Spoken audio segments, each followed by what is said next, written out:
ಎಲ್ಲರಿಗೂ ಯೇಸು ಕ್ರಿಸ್ತನ ಅತಿ ಪರಿಶುದ್ಧವಾದ ನಾಮದಲ್ಲಿ ವಂದನೆಗಳನ್ನ ಹೇಳುತ್ತೇನೆ. ಒಬ್ಬ ಬ್ರದರ್ ಒಂದು ಪ್ರಶ್ನೆಯನ್ನ ಕೇಳಿದ್ದಾರೆ. ಆ ಪ್ರಶ್ನೆ ಏನಂತಂದ್ರೆ, ಸುಳ್ಳು ಬೋಧನೆ ಅಂದ್ರೆ ಏನು ಬ್ರದರ್ ಅಂತ ಪ್ರಶ್ನೆಯನ್ನ ಕೇಳಿದ್ದಾರೆ. ಈಗ ನಾವು ಬೈಬಲ್ ಬೆಳಕಿನಲ್ಲಿ ಸುಳ್ಳು ಬೋಧನೆ ಅಂದರೆ ಏನು ಅನ್ನೋದನ್ನ ತಿಳಿದುಕೊಳ್ಳೋದಿಕ್ಕೆ ನಾವು ಪ್ರಯತ್ನ ಮಾಡೋಣ. ಹಾಗೆ ಅಪೋಸ್ತಲನಾದಂಥ ಪೌಲನು ಎಷ್ಟು ಭಯಂಕರವಾದ ರೀತಿಯಲ್ಲಿ ಆತನು ಸೇವೆಯನ್ನ ಮಾಡ್ತಾ ಇದ್ದನು, ಆತನ ಸಮರ್ಪಣೆ ಹೇಗಿತ್ತು ಅನ್ನೋದು ನಮ್ಮೆಲ್ಲರಿಗೂ ಗೊತ್ತಿರುವಂಥದ್ದೇ. ಆದರೆ ಆತನು ಅಪೋಸ್ತಲನಾಗುವುದಕ್ಕಿಂತ ಮುಂಚಿತವಾಗಿ ಆತನ ಜೀವನ ಹೇಗಿತ್ತು ಅನ್ನೋದನ್ನ ನಾವೊಂದ್ಸರಿ ನೋಡೋಣ. ಅಪೋಸ್ತಲರ ಕೃತ್ಯಗಳು 9ನೇ ಅಧ್ಯಾಯ 1ನೇ ವಚನ. ಸೌಲನು ಇನ್ನೂ ಕರ್ತನ ಶಿಷ್ಯರ ಮೇಲೆ ರೌದ್ರನಾಗಿದ್ದು ಬೆದರಿಕೆಯ ಮಾತುಗಳನ್ನಾಡುತ್ತಾ ಅವರನ್ನು ಸಂಹರಿಸಬೇಕೆಂದು. ನೋಡಿ ಯಾವ ರೀತಿಯಂತೆ, ಕರ್ತನ ಶಿಷ್ಯರ ಮೇಲೆ ಅಂದರೆ ಯೇಸು ಕ್ರಿಸ್ತನ ಶಿಷ್ಯರ ಮೇಲೆ ರೌದ್ರನಾಗಿದ್ದು ಅಂದರೆ ಕೋಪವುಳ್ಳವನಾಗಿ ಬೆದರಿಕೆಯ ಮಾತುಗಳನ್ನಾಡುತ್ತಾ ಅವರನ್ನು ಸಂಹರಿಸಬೇಕೆಂದು ಅಂತ ಸಾಯಿಸಬೇಕೆಂದು ಆಶೆ ಪಡುತ್ತಾ, ಏನಂತೆ ಅವರನ್ನು ಸಂಹರಿಸಬೇಕು ಅಂದರೆ ಅವರನ್ನು ಸಾಯಿಸಬೇಕೆಂದು ಆಶೆ ಪಡುತ್ತಾ ಮಹಾಯಾಜಕನ ಬಳಿಗೆ ಹೋಗ್ತಾನೆ. ಯಾವುದಕ್ಕಾಗಿ ಅಂತಂದ್ರೆ, ಆ ಮಾರ್ಗವನ್ನು ಹಿಡಿದವರು ಯಾರಾದರೂ ಸಿಕ್ಕಿದರೆ, ಆ ಮಾರ್ಗ ಅಂತಂದ್ರೆ ಯೇಸು ಕ್ರಿಸ್ತನ ಮಾರ್ಗವನ್ನು ಹಿಡಿದವರು, ಯೇಸು ಕ್ರಿಸ್ತನನ್ನ ಹಿಂಬಾಲಿಸುವಂತ ಜನರು ಅಥವಾ ಅಪೋಸ್ತಲರ ಬೋಧನೆಯನ್ನ ಕೇಳಿ ಅದರಂತೆ ನಡೆಯುವವರು ಯಾರಾದರೂ ಸಿಕ್ಕಿದರೆ, ಅವರು ಗಂಡಸರಾದರೂ ಸರಿಯೇ ಹೆಂಗಸರಾದರೂ ಸರಿಯೇ ಯಾರಾದರೂ ಸರಿಯೇ, ನಾನು ಅವರಿಗೆ ಬೇಡಿ ಹಾಕಿಸಿ ಯೆರೂಸಲೇಮಿಗೆ ತರುವಂತೆ ದಮಸ್ಕದಲ್ಲಿರುವ ಆಯಾ ಸಭಾಮಂದಿರದವರಿಗೆ ನೀನು ಕಾಗದವನ್ನು ಕೊಡಬೇಕು ಎಂದು ಅವನನ್ನು ಬೇಡಿಕೊಂಡನು. ಯಾರನ್ನ? ಮಹಾಯಾಜಕನನ್ನ ಬೇಡಿಕೊಳ್ತಾ ಇದ್ದಾನೆ. ಯಾರಾದರೂ ಆ ಸಭೆಗಳಲ್ಲಿ, ಆ ಸಭಾಮಂದಿರದಲ್ಲಿ ಯಾರಾದರೂ ಯೇಸು ಕ್ರಿಸ್ತನ ಮಾರ್ಗವನ್ನು ಹಿಡಿದವರು ಯಾರಾದರೂ ಸಿಕ್ಕಿದರೆ ಅವರನ್ನು ನಾನು ಹಿಡಿದುಕೊಂಡು ಬರೋದಕ್ಕಾಗಿ ಆಯಾ ಸಭಾಮಂದಿರಗಳಿಗೆ ಏನು ಮಾಡಬೇಕು, ನೀನು ಕಾಗದವನ್ನು ಕೊಡಬೇಕು ಎಂದು ಅವನನ್ನು ಬೇಡಿಕೊಂಡನು. ಯಾರನ್ನ? ಮಹಾಯಾಜಕನನ್ನ ಬೇಡಿಕೊಳ್ಳುತ್ತಾನೆ. ಅಂದರೆ ಇದನ್ನು ಎಷ್ಟು ಭಯಂಕರವಾಗಿದ್ದನು ಅನ್ನೋದಕ್ಕೆ ನಾನು ಈ ವಾಕ್ಯವನ್ನ ತೋರಿಸ್ತಾ ಇದ್ದೀನಿ. ಆದರೆ ಆತನಲ್ಲಿ ಬರುವಂಥ ಒಂದು ಬದಲಾವಣೆಯನ್ನು ನಾವು ನೋಡಿದ್ರೆ ಅದನ್ನು ಯಾರು ಊಹೆ ಮಾಡಿಕೊಳ್ಳೋದಕ್ಕೂ ಕೂಡ ಆಗೋದಿಲ್ಲ. ಅಷ್ಟರ ಮಟ್ಟಿಗೆ ಆತನು ಬದಲಾಗ್ತಾನೆ. ಎಲ್ಲರಿಗಿಂತ ಭಯಂಕರವಾಗಿ ಸೇವೆಯನ್ನ ಮಾಡ್ತಾನೆ, ಸುವಾರ್ತೆಯನ್ನ ಸಾರ್ತಾನೆ. ಅಪೋಸ್ತಲರಲ್ಲಿ ಎಲ್ಲರಿಗಿಂತ ಹೆಚ್ಚಾಗಿ ಪ್ರಯಾಸ ಪಡೋದು ಪೌಲನೇ. ಅಂದರೆ ಎಲ್ಲರೂ ಕೂಡ ಯೋಹಾನನ್ನು ಬಿಟ್ಟು ಎಲ್ಲರೂ ಕೂಡ ದೇವರಿಗಾಗಿ ಹತಸಾಕ್ಷಿಗಳಾದಂಥವರೇ. ಆದರೆ ಪೌಲನು ಇನ್ನೂ ಒಂದು ಹೆಜ್ಜೆ ಮುಂದಿದ್ದಾನೆ ಈ ವಿಷಯದಲ್ಲಿ. ಅಷ್ಟು ಭಯಂಕರವಾದ ರೀತಿಯಲ್ಲಿ ಸೇವೆಯನ್ನ ಮಾಡ್ತಾನೆ, ಸುವಾರ್ತೆಯನ್ನ ಸಾರ್ತಾನೆ.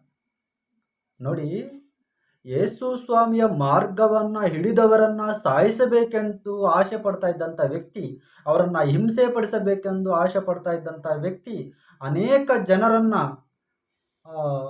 ಏನು ಹಿಡ್ಕೊಂಡೋಗಿ ಸೆರೆಮನೆಯಲ್ಲಿ ಹಾಕ್ತಾ ಇದ್ದಂಥ ವ್ಯಕ್ತಿ, ಆತನು ಎಷ್ಟು ಭಯಂಕರವಾಗಿ ಬದಲಾಗ್ತಾನೆ ಅಂತಂದ್ರೆ ಅದು ನಾವು ಯಾರ ಊಹೆಗೂ ಕೂಡ ಸಿಗೋದಿಲ್ಲ. ಅಂದರೆ ಆತನನ್ನ ದೇವರು ಆ ಪ್ರತ್ಯಕ್ಷತೆಯನ್ನ ದೇವರ ಒಂದು ಪ್ರತ್ಯಕ್ಷತೆಯನ್ನ ಕಂಡಾಗ ದೇವರು ಹೇಳ್ತಾರೆ ಆತನಿಗೋಸ್ಕರ ಪ್ರಾರ್ಥನೆ ಮಾಡಿ ಅಂತ. ಆದರೆ ಬಹಳಷ್ಟು ಜನರು ಭಯಪಡ್ತಾರೆ. ಆ ವ್ಯಕ್ತಿ ಕೊರಿಂಥ ಸಭೆಗೆ ಬರೆದಂತ 1ನೇ ಪತ್ರಿಕೆಯಲ್ಲಿ ಏನು ಹೇಳ್ತಾನೆ ಅನ್ನೋದನ್ನ ನೋಡೋಣ. ಅಷ್ಟು ಭಯಂಕರವಾಗಿದ್ದಂಥ ಪೌಲನು ಯೇಸು ಕ್ರಿಸ್ತನ ಪ್ರತ್ಯಕ್ಷತೆಯನ್ನು ಕಂಡು ಅದಾದ ಮೇಲೆ ಆತನಲ್ಲಿ ಬಂದಂಥ ಬದಲಾವಣೆ ನೋಡಿದ್ರೆ ನಮಗೆ ಆಶ್ಚರ್ಯ ಆಗುತ್ತೆ. ಅಂಥ ವ್ಯಕ್ತಿ ಕೊರಿಂಥ ಸಭೆಗೆ ಬರೆದ ಮೊದಲನೇ ಪತ್ರಿಕೆಯಲ್ಲಿ ಆತನು ಏನು ಹೇಳ್ತಾನೆ ಒಂದು ಸಾರಿ ನಾವು ನೋಡೋಣ. ಇಲ್ಲಿ 15ನೇ ಅಧ್ಯಾಯ 1ನೇ ವಚನದಿಂದ ನಾವು ನೋಡೋದಾದರೆ, ಸಹೋದರರೇ, ನಾನು ನಿಮಗೆ ತಿಳಿಸಿದ ಸುವಾರ್ತೆಯನ್ನು ನಿಮ್ಮ ನೆನಪಿಗೆ ತರುತ್ತೇನೆ. ನೀವು ಅದನ್ನು ಸ್ವೀಕರಿಸಿದಿರಿ, ಅದರಲ್ಲಿ ನಿಂತಿದ್ದೀರಿ. ಅಂದರೆ ಇದಕ್ಕೂ ಮೊದಲೇ ಆತನು ಇಲ್ಲಿ ಸುವಾರ್ತೆಯನ್ನು ಸಾರಿರ್ತಾನೆ. ನೋಡಿ, ಇನ್ನೊಂದ್ಸರಿ ಓದ್ತೀನಿ. ಸಹೋದರರೇ, ನಾನು ನಿಮಗೆ ತಿಳಿಸಿದ ಸುವಾರ್ತೆಯನ್ನು ನಿಮ್ಮ ನೆನಪಿಗೆ ತರುತ್ತೇನೆ. ನೀವು ಅದನ್ನು ಸ್ವೀಕರಿಸಿದಿರಿ, ಅದರಲ್ಲಿ ನಿಂತಿದ್ದೀರಿ. ನಾನು ಯಾವ ಸಂಗತಿಯನ್ನು ಹೇಳಿ ನಿಮಗೆ ಸುವಾರ್ತೆಯನ್ನು ತಿಳಿಸಿದಿನೋ ನೀವು ಅದನ್ನು ಗಟ್ಟಿಯಾಗಿ ಹಿಡಿಕೊಂಡರೆ ಮತ್ತು ನಿಮ್ಮ ನಂಬಿಕೆಯು ನಿರಾಧಾರವಾಗದ ಪಕ್ಷಕ್ಕೆ ಆ ಸುವಾರ್ತೆಯಿಂದ ನಿಮಗೆ ರಕ್ಷಣೆಯಾಗುತ್ತದೆ. ಕಾರಣ ಯಾಕೆ ಅಂತಂದರೆ, ಅವತ್ತಿನ ಕಾಲದಲ್ಲಿ ಸುಳ್ಳು ಬೋಧಕರು ಇದ್ದರು. ಆ ಸುಳ್ಳು ಬೋಧಕರ ಬಲೆಯಲ್ಲಿ ಬೀಳದ ಹಾಗೆ ಈತನು ಎಚ್ಚರಿಕೆಯನ್ನ ಕೊಡ್ತಾ ಇದ್ದಾನೆ. ಈ ಸುಳ್ಳು ಬೋಧಕರ ಮಾತುಗಳಿಗೆ ನೀವು ಕಿವಿ ಕೊಡಬೇಡ್ರಿ ಅಂತ ಇದರ ಉದ್ದೇಶ. ನೋಡಿ, ನಾನು ನಿಮಗೆ ತಿಳಿಸಿದ ಮೊದಲನೆಯ ಸಂಗತಿಗಳೊಳಗೆ ಒಂದು ಸಂಗತಿಯನ್ನು ನಿಮಗೆ ತಿಳಿಸಿಕೊಟ್ಟೆನು, ಅದೂ ಸಹ ನಾನು ಕಲಿತುಕೊಂಡಿದ್ದೆ. ಅದೇನೆಂದರೆ, ಶಾಸ್ತ್ರದಲ್ಲಿ ಮುಂತಿಳಿಸಿರುವ ಪ್ರಕಾರ ಕ್ರಿಸ್ತನು ನಮ್ಮ ಪಾಪಗಳ ನಿವಾರಣೆಗಾಗಿ ಸತ್ತನು, ಹೂಣಲ್ಪಟ್ಟನು. ಶಾಸ್ತ್ರದ ಪ್ರಕಾರವೇ 3ನೆಯ ದಿನದಲ್ಲಿ ಎಬ್ಬಿಸಲ್ಪಟ್ಟನು. ಇದು ಸುವಾರ್ತೆ. ಇದೇ ಸುವಾರ್ತೆಯನ್ನ ಆತನು ತಿಳಿಸಿದ್ದು ಮತ್ತು ಕಲಿತುಕೊಂಡಿದ್ದು. ಅಂದರೆ ಇದನ್ನಲ್ಲದೆ, ಈ ಸುವಾರ್ತೆಯನ್ನ ಅಲ್ಲದೆ ಬೇರೆ ಸುವಾರ್ತೆಯನ್ನ ಸಾರುವಂತ ಜನರು ಅವತ್ತಿನ ಕಾಲದಲ್ಲೇ ಇದ್ದ ಕಾರಣ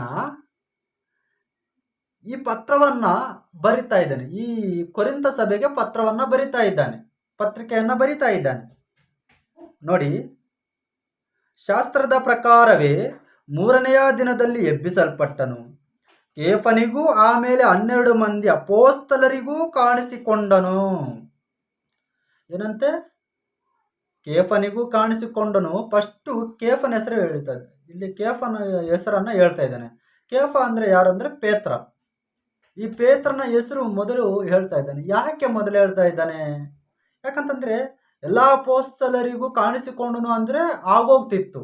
ಆದರೆ ಪ್ರತ್ಯೇಕವಾಗಿ ಕೇಫನಿಗೂ ಅಂತ ಹೇಳಿ ಆಮೇಲೆ ಉಳಿದ ಅಪೋಸ್ತಲರಿಗೂ ಅಂತ ಹೇಳ್ತಾ ಇದ್ದಾನೆ. ಕೇಫನಿಗೂ ಅಂತ ಪ್ರತ್ಯೇಕವಾಗಿ ಯಾಕೆ ಹೇಳ್ತಾ ಇದ್ದಾನೆ ಅಂತಂದ್ರೆ, ಆತನು ಯೇಸು ಕ್ರಿಸ್ತನ ಜೊತೆಯಲ್ಲಿರುವಾಗ ಶಿಲುಬೆಗೆ ಹಾಕುವಂಥ ಸಂದರ್ಭದಲ್ಲಿ ಆತನು ಭಯಪಟ್ಟು ಓಡಿ ಹೋದಂಥ ವ್ಯಕ್ತಿ.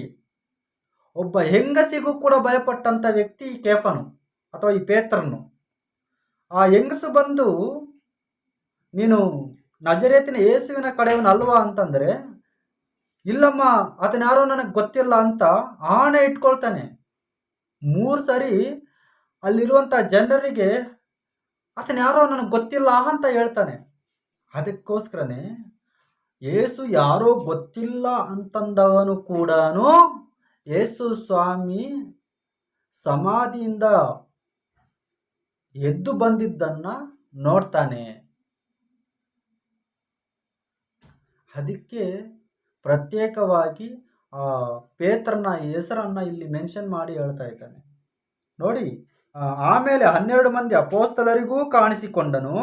ತರುವಾಯ ಒಂದೇ ಸಮಯದಲ್ಲಿ 500 ಮಂದಿಗಿಂತ ಹೆಚ್ಚು ಸಹೋದರರಿಗೂ ಕಾಣಿಸಿಕೊಂಡನು. ಒಂದೇ ಸಮಯದಲ್ಲಿ 500 ಮಂದಿಗಿಂತ ಹೆಚ್ಚು ಜನರಿಗೆ ಕಾಣಿಸಿಕೊಂಡನಂತೆ. ಅಂದರೆ ಆತನು ಸಮಾಧಿಯಿಂದ ಎದ್ದಿದ್ದು ಇಷ್ಟು ಜನರು ನೋಡಿದ್ದಾರೆ. ಇವರಲ್ಲಿ ಹೆಚ್ಚು ಜನರು ಇಂದಿನವರೆಗೂ ಇದ್ದಾರೆ, ಕೆಲವರು ನಿದ್ದೆ ಹೋಗಿದ್ದಾರೆ. ಆತನೇನು ಹೇಳ್ತಾ ಇದ್ದಾನೆ ಅಂತಂದ್ರೆ, ಈ 500 ಜನರು ಎದ್ದಿದ್ದು ನೋಡಿದ್ದಾರಲ್ಲ, ಅವರಲ್ಲಿ ಇನ್ನೂ ಸ್ವಲ್ಪ ಜನ ಬದುಕೇ ಇದ್ದಾರೆ ಈಗಲೂ ಕೂಡ. ಕೆಲವರು ಸತ್ತು ಹೋಗಿದ್ದಾರೆ. ನೀವು ಬೇಕಾದರೆ ಯೆರೂಸಲೇಮಿಗೆ ಹೋಗಿ ನೋಡಿ ಬೇಕಾದರೆ ತಿಳಿದುಕೊಳ್ಳಿ ಅಂತ ಹೇಳ್ತಾ ಇರೋದಿಲ್ಲಿ. ಅವತ್ತು ಇಂದಿನವರೆಗೂ ಬದುಕಿದ್ದಾರೆ ಅಂತಂದರೆ ಇವತ್ತಿನವರೆಗೂ ಅಲ್ಲ. ಪೌಲನಿದ್ದ ಕಾಲದಲ್ಲಿ, ಅಪೊಸ್ತಲರಿದ್ದಂಥ ಸಮಯದಲ್ಲಿ, ಸುವಾರ್ತೆಯನ್ನು ಸಾರುವಂಥ ಸಂದರ್ಭದಲ್ಲಿ ಆ ಕೊರಿಂಥ ಸಭೆಯವರಿಗೆ ಹೇಳ್ತಾ ಇರುವಂಥ ಮಾತಿದು. ಯಾಕೆ ಮಾತುಗಳನ್ನು ಮತ್ತೆ ಮತ್ತೆ ತಿಳಿಸ್ತಾ ಇದ್ದಾನೆ ಅಂತಂದರೆ, ಸುಳ್ಳು ಬೋಧಕರಿದ್ದಾರೆ. ಈ ಸುವಾರ್ತೆಯನ್ನು ಬಿಟ್ಟು ಹೊಸ ಸುವಾರ್ತೆಯನ್ನು ಸಾರುವಂಥ ಜನರಿದ್ದಾರೆ. ನೋಡಿ, ಇವರಲ್ಲಿ ಹೆಚ್ಚು ಜನರು ಇಂದಿನವರೆಗೂ ಇದ್ದಾರೆ, ಕೆಲವರು ನಿದ್ರೆ ಹೋಗಿದ್ದಾರೆ. ತರುವಾಯ ಆತನು ಯಾಕೋಬನಿಗೂ ಆಮೇಲೆ ಅಪೊಸ್ತಲರಿಗೂ ಕಾಣಿಸಿಕೊಂಡನು. ಆಮೇಲೆ ಯಾರಿಗಂತೆ? ಯಾಕೋಬನಿಗೂ ಕಾಣಿಸಿಕೊಂಡನಂತೆ. ಆಮೇಲೆ ಅಪೊಸ್ತಲರೆಲ್ಲರಿಗೂ ಕಾಣಿಸಿಕೊಂಡನು. ಕಟ್ಟ ಕಡೆಗೆ ದಿನ ತುಂಬದೆ ಹುಟ್ಟಿದವನಂತಿರುವ ನನಗೂ ಕಾಣಿಸಿಕೊಂಡನು. ಒಂದು ವೇಳೆ ಈ ಪೌಲನಿಗೆ ಕಾಣಿಸಿಕೊಳ್ಳದೇ ಇದ್ದಿದ್ರೆ ಇಷ್ಟು ಭಯಂಕರವಾದ ರೀತಿಯಲ್ಲಿ ಅದನ್ನು ಸೇವೆ ಮಾಡ್ತಾ ಇರಲಿಲ್ಲ, ಸುವಾರ್ತೆಯನ್ನು ಸಾರ್ತಾ ಇರಲಿಲ್ಲ, ಪದೇ ಪದೇ ಪತ್ರಿಕೆಗಳನ್ನು ಬರೀತಾ ಇರಲಿಲ್ಲ. ಆತನಿಗೂ ಕಾಣಿಸಿಕೊಂಡನು. ನೋಡಿ, ನಾನಂತೂ ಅಪೊಸ್ತಲರಲ್ಲಿ ಕನಿಷ್ಠನಷ್ಟೇ. ಅಂದರೆ ಏನೆಲ್ಲ ಅಪೊಸ್ತಲರಿದ್ದಾರೋ ಅವರಲ್ಲಿ ಎಲ್ಲರಿಗಿಂತ ನಾನು ಚಿಕ್ಕವನು ಅಂತ ಹೇಳ್ತಾ ಇದ್ದಾನೆ. ಕನಿಷ್ಠನಷ್ಟೇ. ನಾನು ದೇವರ ಸಭೆಯನ್ನು ಹಿಂಸೆ ಪಡಿಸಿದ್ದರಿಂದ ಅಪೊಸ್ತಲೆನಿಸಿಕೊಳ್ಳುವುದಕ್ಕೂ ಯೋಗ್ಯನಲ್ಲ. ಒಪ್ಪಿಕೊಳ್ತಾ ಇದ್ದಾನೆ, ನಾನು ಸಭೆಯನ್ನು ಹಿಂಸೆ ಪಡಿಸಿದಂಥ ವ್ಯಕ್ತಿ, ಆದ ಕಾರಣ ನಾನು ಅಪೊಸ್ತಲನೆನಿಸಿಕೊಳ್ಳೋದಕ್ಕೆ ನನಗೆ ಯೋಗ್ಯತೆ ಇಲ್ಲ, ಅದಕ್ಕೆ ಯೋಗ್ಯನ್ ನಾನಲ್ಲ ಅಂತ ಪೌಲನ್ ಹೇಳ್ತಾ ಇರುವಂತಹ ಮಾತು.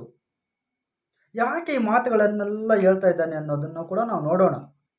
ಆದರೆ ನಾನು ಎಂಥವನಾಗಿದ್ದೇನೋ ದೇವರ ಕೃಪೆಯಿಂದಲೇ ಅಂಥವನಾಗಿದ್ದೇನೆ. ನನಗುಂಟಾದ ಆತನ ಕೃಪೆಯು ನಿಷ್ಫಲವಾಗಲಿಲ್ಲ. ನಾನು ಅವರೆಲ್ಲರಿಗಿಂತಲೂ ಹೆಚ್ಚಾಗಿ ಪ್ರಯಾಸ ಪಟ್ಟೆನು. ಯಾರಿಗಿಂತ? ಉಳಿದ ಅಪೊಸ್ತಲರಿದ್ದಾರಲ್ವ, ಅವರಿಗಿಂತ ಹೆಚ್ಚು ಪ್ರಯಾಸ ಪಟ್ಟೆನು ಅಂತ ಹೇಳ್ತಾ ಇದ್ದಾನೆ. ನಿಜಾನೇ, ಆತನು ಇರುವಂಥ ಅಪೊಸ್ತಲರೆಲ್ಲರಿಗಿಂತಲೂ ಈತನು ಹೆಚ್ಚಾಗಿ ಪ್ರಯಾಸ ಪಟ್ಟಿದ್ದಾನೆ.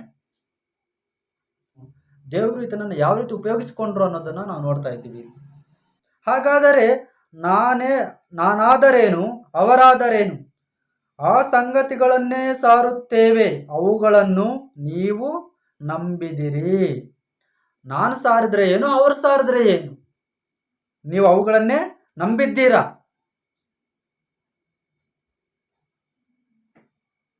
ಕ್ರಿಸ್ತನು ಸತ್ತವರೊಳಗಿಂದ ಎಬ್ಬಿಸಲ್ಪಟ್ಟನೆಂದು ಸಾರೋಣವಾಗುತ್ತಿರುವಲ್ಲಿ ನಿಮ್ಮೊಳಗೆ ಕೆಲವರು ಸತ್ತವರಿಗೆ ಪುನರುದ್ಧಾನವೇ ಇಲ್ಲವೆಂದು ಹೇಳುವುದು ಹೇಗೆ? ಅಲ್ಲಿ ಅವರಲ್ಲೇ ಕೆಲವರು ಯಾವ ರೀತಿ ಹೇಳ್ತಾ ಇದ್ದಾರೆ ಅಂದರೆ, ಪುನರುದ್ಧಾನವೇ ಇಲ್ಲ ಅಂತ ಹೇಳೋರಾಗಿದ್ದಾರೆ. ಅದಕ್ಕಾಗಿಯೇ ಪೌಲನು ಫಸ್ಟ್ ಹೇಳಿದ್ದು, ಯೇಸು ಕ್ರಿಸ್ತನು 3ನೇ ದಿನದಲ್ಲಿ ಎದ್ದನಲ್ವಾ, ಅಲ್ಲಿ ಮೊದಲು ಪೇತ್ರನು ನೋಡಿದನು, ಉಳಿದ ಅಪೊಸ್ತಲರು ನೋಡಿದ್ರು. ಅವರೇ ಅಲ್ಲ, ದಿನ ತುಂಬಿದ ಹಾಗಿರುವ ನಾನು ಕೂಡ ನೋಡಿದೆ. ಒಂದೇ ಸಮಯದಲ್ಲಿ 500 ಜನಕ್ಕಿಂತ ಹೆಚ್ಚು ಜನ ನೋಡಿದ್ರು. ಅದರಲ್ಲಿ ಕೆಲವರು ಸತ್ತೋಗಿದ್ದಾರೆ, ಇನ್ನೂ ಬಹಳಷ್ಟು ಜನರು ಇನ್ನೂ ಬದುಕೇ ಇದ್ದಾರೆ, ನೀವು ಹೋಗಲಿ ಕೇಳಬಹುದು ಅಂತ ಸಾಕ್ಷಿಗಳನ್ನು ಕೊಡ್ತಾ ಇದ್ದಾನೆ ಅಪೊಸ್ತಲನಾದ ಪೌಲನು. ಯಾಕಂತಂದರೆ ಇವರಲ್ಲಿ, ಈ ಕೊರಿಂಥ ಸಭೆಯಲ್ಲಿ ಕೆಲವರು ಯಾವ ರೀತಿ ಇದ್ದಾರೆ ಅಂತಂದರೆ, ನಾವು ಈ ರೀತಿ ಪ್ರಯಾಸಪಟ್ಟು ಸುವಾರ್ತೆಯನ್ನು ಸಾರ್ತಾ ಇದ್ರೆ ನಿಮ್ಮೊಳಗೆ ಕೆಲವರು ಸತ್ತವರಿಗೆ ಪುನರುದ್ಧಾನವೇ ಇಲ್ಲ ಎಂದು ಹೇಳುವುದು ಹೇಗೆ?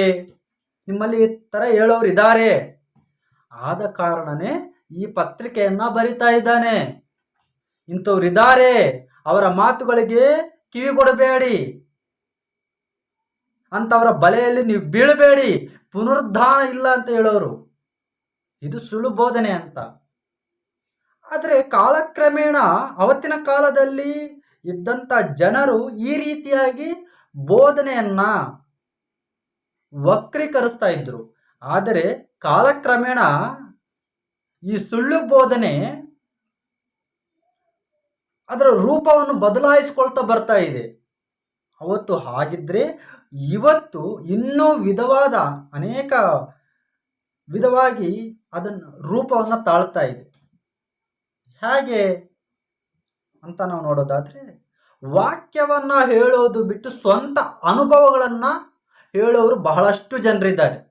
ಸ್ವಂತ ಅನುಭವಗಳನ್ನ ಹೇಳಿ ಮಾತಿಗೂ ಮುಂಚೆ ಹಲ್ಲೆಲೂಯ, ಮಾತು ನಂತರ ಹಲ್ಲೆಲೂಯ ಹೇಳಿದ ತಕ್ಷಣ ಕುತ್ಕೊಂಡಿರೋರು ಹೌದು ವಾಕ್ಯ ಸೂಪರ್ ಆಗಿ ಹೇಳ್ತಾ ಇದ್ದಾರೆ ಅಂದ್ಕೊಳ್ತಾರೆ. ಅವರು ವಾಕ್ಯ ಹೇಳ್ತಾ ಇದ್ದಾರ, ಇವರ ಸ್ವಂತ ಅನುಭವಗಳು ಹೇಳ್ತಾ ಇದ್ದಾರ, ಇವ್ರಿಗೆ ಅರ್ಥ ಆಗ್ತಾ ಇಲ್ಲ. ಕಾರಣ ಏನಂತಂದ್ರೆ ಮಾತಕ್ಕೂ ಮುಂಚೆ ಹಲ್ಲೆಲೂಯ, ಮಾತು ನಂತರ ಹಲ್ಲೆಲೂಯ. ಒಂದೇ ಪ್ರಸಂಗದಲ್ಲಿ ಎಷ್ಟು ಹಲ್ಲೆಲೂಯಗಳು ಹೇಳ್ತಾರೋ ಕೌಂಟ್ ಮಾಡ್ರಿ ನೀವು ಬೇಕಾದ್ರೆ. ಹಲ್ಲೆಲೂಯ ಅನ್ನೋ ಪದಕ್ಕೆ ಅರ್ಥವಿಲ್ಲದ ಹಾಗೆ ಮಾಡ್ತಾ ಇದ್ದಾರೆ. ಬೈಬಲಲ್ಲಿ ಇಷ್ಟು ಅಪೋಸ್ತಲರಿದ್ದಾರೆ, ಯಾರೊಬ್ಬರು ಸೇವಕರು ಇಷ್ಟು ಜನರು ಸೇವೆ ಮಾಡಿರೋದನ್ನ ನಾವು ನೋಡ್ತೀವಿ. ಇಲ್ಲಿ ಹಲ್ಲೆಲೂಯ ಅನ್ನೋ ಪದನ ಯಾರೂ ಉಪಯೋಗಿಸಿಲ್ಲ. ನಾವು ವಾಕ್ಯ ಹೇಳ್ತೀವಿ ಅಂತಂದ್ರೆ ಪದೇ ಪದೇ ಹಲ್ಲೆಲೂಯ ಹೇಳ್ಬೇಕಾ? ಹೋಗಲಿ, ಹಲ್ಲೆಲೂಯದ ಅರ್ಥ ಏನು ಅಂತ ಬಹಳಷ್ಟು ಜನರಿಗೆ ಗೊತ್ತಿಲ್ಲ. ಹಲ್ಲೆಲೂಯ ಯಾಕೆ ಹೇಳ್ಬೇಕು ಅಂತ ಗೊತ್ತಿಲ್ಲ. ಹಲ್ಲೆಲೂಯ ಅನ್ನೋ ಪದ ಬೈಬಲಲ್ಲಿ ಎಲ್ಲಿದೆ ಅನ್ನೋದು ಕೂಡ ಕೆಲವ್ರಿಗೆ ಗೊತ್ತಿಲ್ಲ. ಒಟ್ಟಿನಲ್ಲಿ ನಾವು ಹಲ್ಲೆಲೂಯ ಅಂತೀವಿ ಅಷ್ಟೇ. ಹಲ್ಲೆಲೂಯ ಅಂದ್ರೆ ಸಾಕು, ದೊಡ್ಡ ಪಾಸ್ಟರ್ಗಳು ಇವರು. ಬೇರೆ ಇನ್ನೇನು ಹೇಳೋ ಅವಶ್ಯಕತೆ ಇಲ್ಲ. ಇವರ ಸ್ವಂತ ಅನುಭವಗಳು, ಅಲ್ಲಿಗೋಗಿದ್ವಿ ಅಲ್ಲಿ ಈ ರೀತಿ ನಡೀತು, ಇಲ್ಲಿ ಪ್ರಾರ್ಥನೆ ಮಾಡಿದ್ವಿ ಇಲ್ಲಿ ಹೀಗಾಯ್ತು, ಅಲ್ಲಿ ಅದಾಯ್ತು, ಇಲ್ಲಿ ಇದಾಯ್ತು, ಇದೇ ನೆಪಗಳು. ನಾವು ಹೇಗೆ ಕ್ರಿಸ್ತನಲ್ಲಿ ಬಲಗೊಳ್ಳೋದು, ಹೇಗೆ ನಮ್ಮ ಪಾಪವನ್ನ ತೊಳೆದುಕೊಳ್ಳೋದಿಕ್ಕೆ ನಾವೇನು ಮಾಡಬೇಕು, ಯಾವ ರೀತಿ ನಾವು ಕ್ಷಮೆ ಕೇಳಬೇಕು, ಯಾವ ರೀತಿ ಪ್ರಯಾಸ ಪಡಬೇಕು, ಯೇಸು ಸ್ವಾಮಿ ಹೇಳಿದ್ದೇನು, ನಾವು ಯಾವ ರೀತಿ ಜೀವಿಸಬೇಕು, ಇದನ್ನು ಹೇಳೋದಿಲ್ಲ.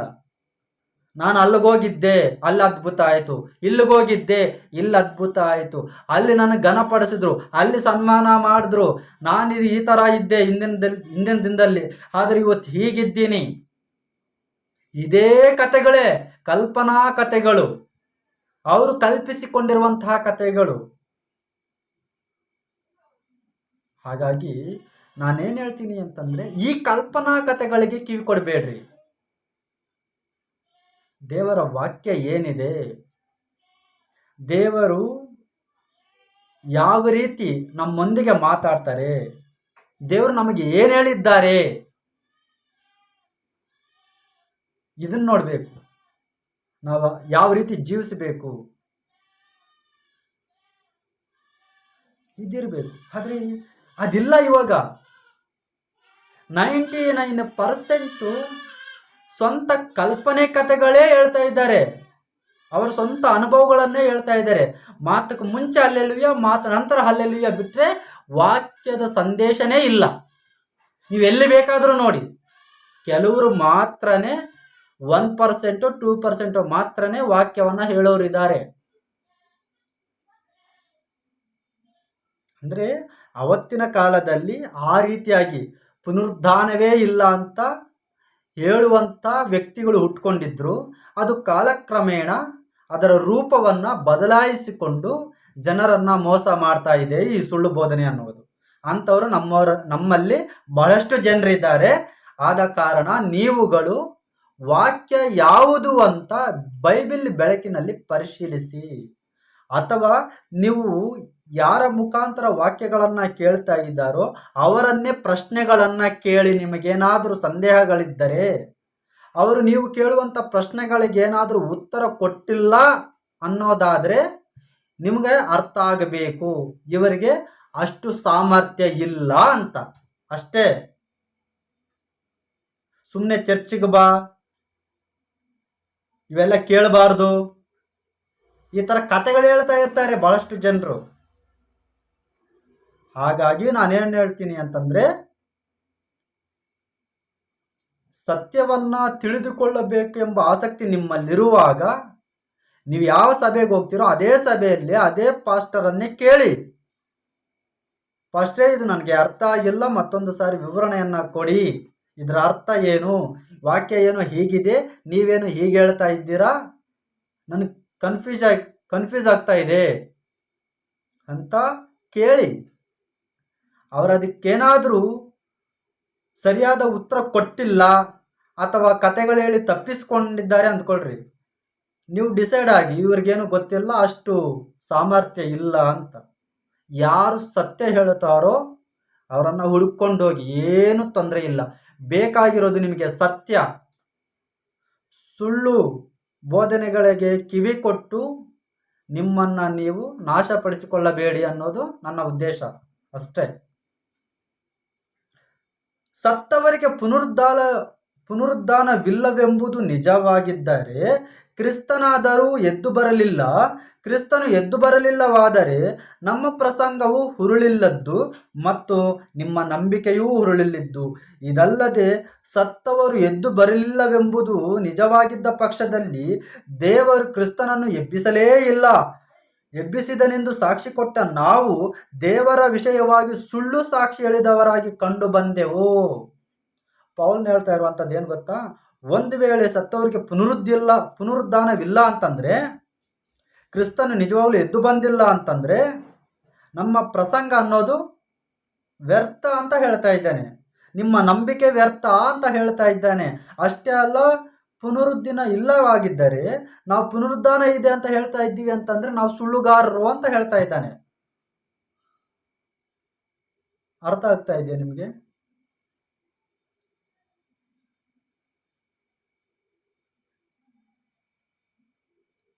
ನಿಮ್ಮ ನಂಬಿಕೆಯು ನಿಷ್ಪ್ರಯೋಜನವಾಗಿದೆ. ಒಂದು ವೇಳೆ ಕ್ರಿಸ್ತನ ಪುನರುದ್ಧಾನವಾಗಿಲ್ಲ ಅನ್ನೋದಾದರೆ, ಸತ್ತವರಿಗೆ ಪುನರುದ್ಧಾನವಿಲ್ಲವಾದರೆ ನಿಮ್ಮ ನಂಬಿಕೆ ವ್ಯರ್ಥ ಅಥವಾ ಪ್ರಯೋಜನವಿಲ್ಲದ್ದು ಅಂತ ಹೇಳ್ತಾ ಇದ್ದಾನೆ. ಅಂದರೆ ಸುಳ್ಳು ಬೋಧನೆ ಒಂದೇ ರೀತಿಯಾಗಿ ಇರೋದಿಲ್ಲ. ಬರೀ ಪುನರುದ್ಧಾನ ಇಲ್ಲ ಅಂತ ಅವ್ರು ಹೇಳೋದಿಲ್ಲ. ಅವತ್ತಿನ ಕಾಲದಲ್ಲಿ ಆ ರೀತಿ ಇತ್ತು. ಈಗ ಒಂದೊಂದು ಸಭೆಯಲ್ಲಿ ಒಂದೊಂದು ವಿಧವಾಗಿ ಬೋಧನೆಗಳನ್ನು ನಾವು ಕೇಳ್ತೀವಿ. ಯಾವುದು ಸತ್ಯ, ಯಾವುದು ಸುಳ್ಳು?